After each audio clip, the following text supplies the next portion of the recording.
NA-15 का election ना आइन, ना इलेक्शन एक्ट, ना इलेक्शन रूल के मुताबिक है। बैलेट बैग्स और फॉर्म 45 की टेम्परिंग हुई। यहाँ बर्फ थी, राब्ते मुनक़ता थे। हल्के का इलेक्शन कलअदम करार दिया जाए। इलेक्शन कमीशन में नवाज शरीफ की दरखास्त पर समाअत में नवाज शरीफ के वकील जहांगीर जदौन का कमीशन से मुतालिबा। मेंबर कमीशन ने सवाल किया, आप पूरे मुल्क के इलेक्शन के बारे में तो नहीं कह रहे ना? नवाज शरीफ के वकील ने कहा, टोटल 550 पोलिंग स्टेशन में से 123 पोलिंग स्टेशन के फॉर्म 45 नहीं मिले। इलेक्शन के दिन मोबाइल इंटरनेट कनेक्टिविटी नहीं थी। प्रिजाइडिंग अफसर ने जाती तौर पर आरओ को रिजल्ट देना था। एक गाड़ी में बैलेट थैले, दूसरी में ARO थे जो बीमार थे। कुछ बैलेट बैग्स की सील मुकम्मल और कुछ की जुज़वी टूटी थी। ये डस्का से ज्यादा हसास केस है। हल्के में कामयाब उम्मीदवार के वकील बाबर आवान ने कहा कि ARO ने कहा FIR में दर्ज इल्जामात गलत हैं। दरखास्त गुजार के वकील ने कहा कि कुछ फॉर्म 45 दुरुस्त भी हैं। एक हल्के पर नए इलेक्शन कराएं तो मतलब होगा कराची लाहौर से मुतालिक फैसले गलत हैं। इलेक्शन कमीशन ने फैसला महफूज कर लिया।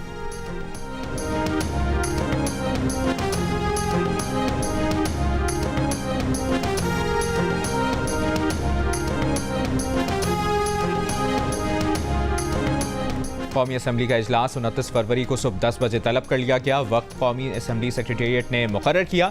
सेक्रेटेरिएट हुक्काम का कहना है कि आइन के आर्टिकल 91 के तहत इंतखाबात के 21वें रोज़ कौमी असम्बली का इजलास होना लाजिम है। सदर इजलास इंतखाबात के बाद 21वें रोज़ से कबल बुला सकते हैं, मगर उन्होंने नहीं बुलाया। इसके लिए सदर या स्पीकर के नोटिफिकेशन की ज़रूरत नहीं।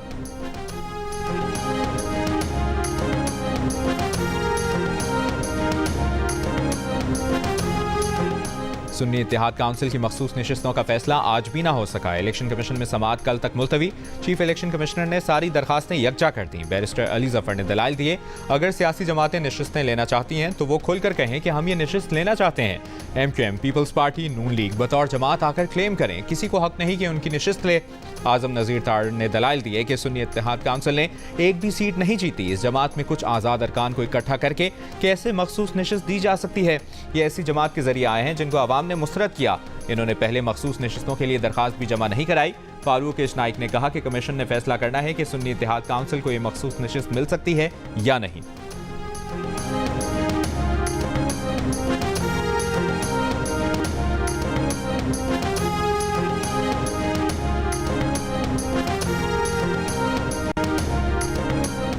इलेक्शन कमीशन के फैसला ना करने का शोर मचाते हैं, फिर खुद ही इल्तवा मांगते हैं। मखसूस नशिस्तें आइन के मुताबिक सिर्फ उन जमातों को मिलती हैं जो कामयाब होकर पार्लियामान में आए। सुन्नी इत्तेहाद काउंसिल को आवाम ने एक सीट भी नहीं दी।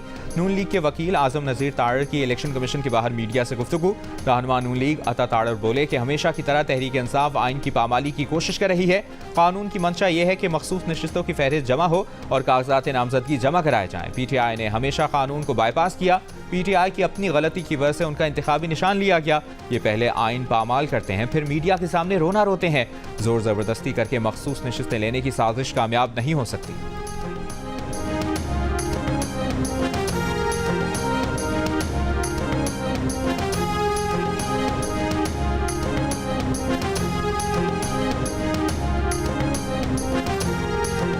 मखसूस नशिस्तों का फैसला होने तक कोई असम्बली सेशन नहीं हो सकता। सिंध और पंजाब असम्बली के सेशन भी गैर कानूनी हुए।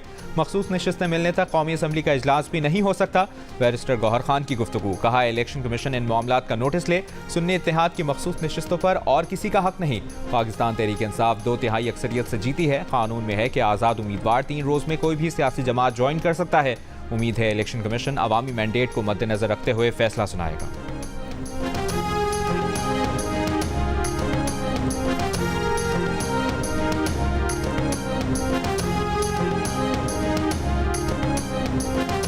इलेक्शन कमीशन में NA-15 मानसहरा से नवाज शरीफ की दरखास्त पर समाअत आज फिर होगी। गुज़श्ता रोज़ इलेक्शन कमीशन ने तमाम फरीक़ैन को दस्तावेज़ात देने का हुक्म दिया था। नवाज शरीफ के वकील बैरिस्टर जहांगीर जदौन ने कहा कि RO की रिपोर्ट नहीं मिली, दलाइल नहीं दे सकते। PTI के बाबर आवान ने कहा कि RO की रिपोर्ट सबको मिल चुकी है। मुश्ताक खान 25,000 की लीड से जीते। कानून के मुताबिक दोबारा गिनती नहीं की जा सकती। चीफ इलेक्शन कमिश्नर ने कहा, केस जितना मर्जी तवील करें, हम स्टे पर फैसला कर देते हैं।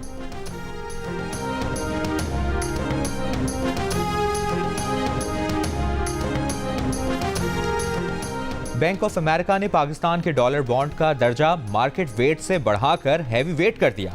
अमरीकी जरीदे ब्लूमबर्ग की रिपोर्ट के मुताबिक पाकिस्तान के डॉलर बॉन्ड में आलमी सरमाकारों की दिलचस्पी बढ़ रही है। सियासी बेयकीनी खत्म होने से पाकिस्तानी डॉलर बॉन्ड बेहतर होने लगा है। रिपोर्ट में पाकिस्तान की रेटिंग मजीद बेहतर होने का इम्कान जाहिर करते हुए कहा गया है कि पाकिस्तान में इलेक्शन ने सियासी बेयकीनी कम की है। पॉलिसी खदशात गुज़श्ता बरस जैसे हैं, लेकिन IMF मुआहदे से वो खदशात भी खत्म होंगे। रिपोर्ट में मजीद कहा गया कि मार्केट की नजरें IMF शराइत पूरी करने की काबीना अरकान की सलाहियत पर रहेंगी।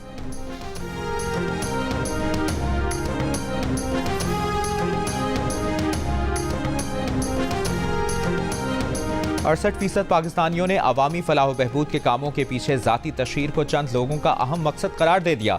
कहा चंद अफराद अवाम के लिए नहीं अपने जाती मकासद के लिए काम करते हैं। 21% की राय बरक्स रही। कहा काम तमाम लोगों की फलाह के लिए काम किया जाता है। गैलप पाकिस्तान ने अवाम की आरा पर मबनी नया सर्वे जारी कर दिया।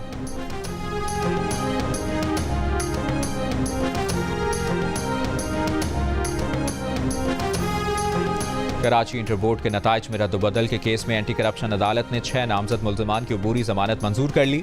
अदालत का मुल्ज़िमान को 1-1 लाख रुपए के मुचलके जमा कराने का हुक्म। केस के तफ्तीशी अफसर को नोटिस जारी। 29 मार्च तक जवाब तलब। मुल्ज़िमान पर इंक्वायरी कमेटी की सिफारिशात पर मुकदमा दर्ज किया गया है। मुल्ज़िमान पर इंटरमीडिएट प्री मेडिकल 2022 के नताइज में बेज़ाब्तियों के इल्ज़ामात हैं।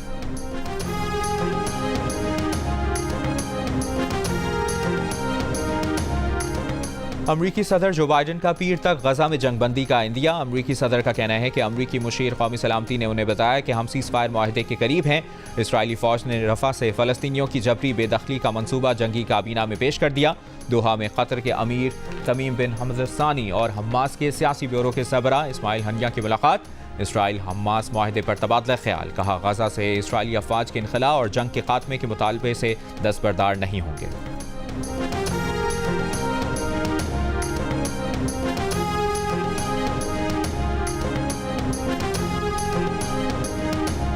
इसराइली फौज के रफा, शिमाली और जनूबी गजा में हमले जारी। बेघर फलस्तीनियों के खैमों पर ममनुआ सफ़ेद फास्फोरस के गोले बरसा दिए। कल से अब तक 100 से ज़ायद फलस्तीनी शहीद। मुसलसल इसराइली हमलों के बाद हिलाल अहमर ने गजा में 48 घंटों के लिए काम रोक दिया। मगरबी किनारे के शहर तवास में इसराइली फौज की फायरिंग से मजीद 3 फलस्तीनी शहीद। हमास के जवाबी वार, मुताद्दिद इसराइली फौजी हलाक और जख्मी। कई इसराइली टैंक तबाह कर दिए।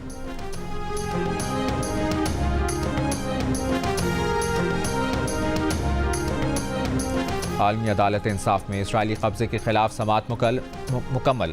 8 रोज़ा समात में 52 ममालिक ने 15 जजेस के पैनल को अपने दलाइल दिए। इसराइली कब्जे पर आलमी अदालत इंसाफ का फैसला आने में 6 माह लग सकते हैं। अरब लीग ने आलमी अदालत में कहा कि फ़लस्तीनी सरजमीन पर कब्जे का कोई कानूनी और इखलाकी जवाज़ नहीं।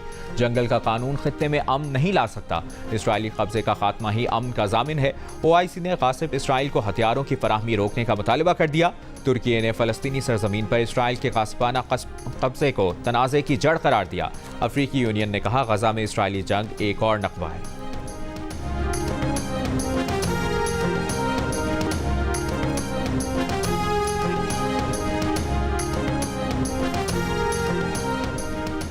पेशावर ज़ल्मी ने इस्लामाबाद यूनाइटेड को 8 रन से शिकस्त दे दी। 202 रन के ताक़ुब में इस्लामाबाद यूनाइटेड की टीम 9 विकेटों पर 193 रन बना सकी। इस्लामाबाद यूनाइटेड के आजम खान 75 रन बनाकर नुमाया रहे। कोलन मिनरो ने 71 रन की इनिंग्स खेली। पेशावर ज़ल्मी के आरिफ याकूब ने 24 रन देकर 5 विकेटें हासिल की। पेशावर ज़ल्मी ने पहले बैटिंग करते हुए मुकर्ररा ओवर्स में 5 विकेटों पर 201 रन बनाए थे। पेशावर ज़ल्मी के कप्तान बाबर आजम 111 रन बनाकर नाकाबिले शिकस्त रहे।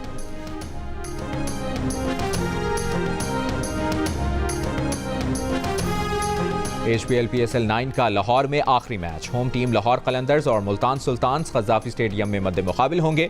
सुल्तान्स पॉइंट्स टेबल पर नंबर 1, जबकि कलंदर्स 5 मैचेस खेलकर भी इवेंट में कामयाबी की मुंतज़िर।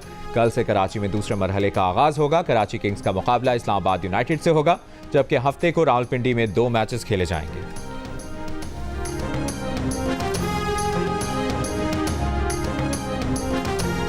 11वीं इंडोर एशियन चैंपियनशिप में पाकिस्तानी एथलीट्स की अदम शिरकत का मामला। पाकिस्तान स्पोर्ट्स बोर्ड की तहकीकाती कमेटी ने लापरवाही बरतने वाले टीम मैनेजर के खिलाफ सख्त एक्शन लेने की सिफारिश कर दी। मामला एग्जीक्यूटिव बोर्ड को भी भिजवा दिया। पाकिस्तान के एथलीट शजर अब्बास और जाफर अशरफ चैंपियनशिप में शिरकत के लिए तेहरान गए भी, लेकिन मैनेजर की जानिब से 24 घंटे कबल एंट्री न करवाने के बाइस इवेंट में शिरकत नहीं कर सके थे।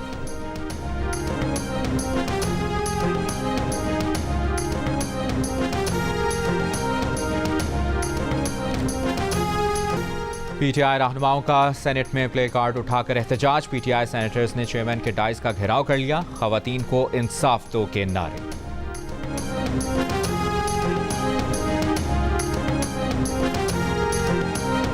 और मरियम नवाज के वज़ीर आला पंजाब बनने पर चेरिंग क्रॉस मॉल रोड पर नून लीग की खवातीन कारकुनों का जश्न।